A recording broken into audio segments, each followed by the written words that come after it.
Good morning, dear students. Today again we will continue poem number 7 in our textbooks from page number 67, Wrinkles. जैसे कि हमने कल कहा, ये अरविंद इसका पोइट है, जुड़िया डोगरी पोइम है, उसी से ये ट्रांसलेट की हुई है इंग्लिश में अरविंद ने। जुड़िया जुड़िया होती है यही जो माथे पर आप दिखते हैं, अतस्कर्ष पर ज्ञानी वाणिज्य।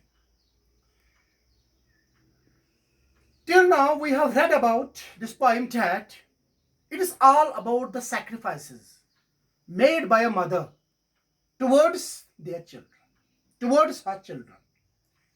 कोई जितनी भी सैक्रिफाइसेस हैं अपने बच्चे के लिए, क्या माँ क्या क्या करती है, वही इस पोइम के बारे में बताया हुआ है। अनगिनत sacrifices, uncountable sacrifices. Tool is very heavy, बड़ा काफी वजन है इन सैक्रिफाइसेस का। बदले में what we have to do, what the children have to do, we should appreciate the mother's love for us. हमें अप्रिशिएट करना चाहिए। हमारी माँ एक्चुअली हमारी माँ की मोहब्बत है अपने बच्चे के लिए, ठीक है। तो उसी चीज को हम आगे बढ़ाते हुए हमने कल यहाँ तक पढ़ा था कि ये जो अरविंद है, शायर है, ये कह रहा है, मेरी माँ, मैं जुर्रत कर रहा हूं कि आपके माथे की जो चेहरे की जो झुर्रियां हैं वो मैं काउंट कर सकूं। पहली झुर्रियां, पहली व्रिंकल को कैसे डिफाइन कर रहा है?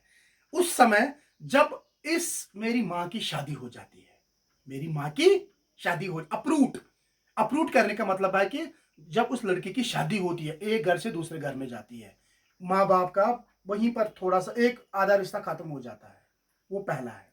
Now again we will continue from page number 67, another wrinkle. From the backyard of his house, अपने हाउस के बैकयार्ड से, to plant you in the courtyard of others, एक आंगन से निकाल के दूसरे आंगन में इसको लगाया। मतलब क्या है? ये डीप थिंकिंग है, एक फिलोसफिकल पॉइंट है इधर। वहां से उखाड़ के दूसरी जगह लगाना, मतलब ये जो लड़की होती है, ये जब इसकी शादी होती है तो पहले जहां पर रहती है वो मायका हो जाता है, जिस घर में शादी होती है वो उसका ससुराल हो जाता है, तो मायका से उखाड़ के ससुराल में उसको जाना पड़ता है। एक माहौल से निकल के दूसरे माहौल में जाना पड़ता है, अपने माँ बाप को छोड़ के सास ससुर के पास जाना पड़ता है, अपने फादर को छोड़ के पति के पास जाना पड़ता है। ये मतलब है इस लाइन का। One wrinkle of that time, उस समय का जो wrinkle है, when I nourished myself, जब मैंने अपने आप को नरिश किया, बड़ा किया, पाला अपने आप को, किस पे?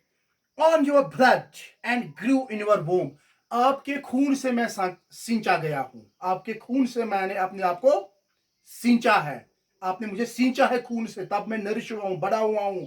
इन योर वोम, सीधी सी बात है, जब बच्चा होता है वो 9 महीने माँ के वोम में होता है, उसी वोम में बच्चा वो नरिश होता है, अपना खून सींच के माँ इस बच्चे को 9 महीने पेट में पालती है, और 9 महीने के बाद वो बच्चा इस दुनिया में जन्म लेता है।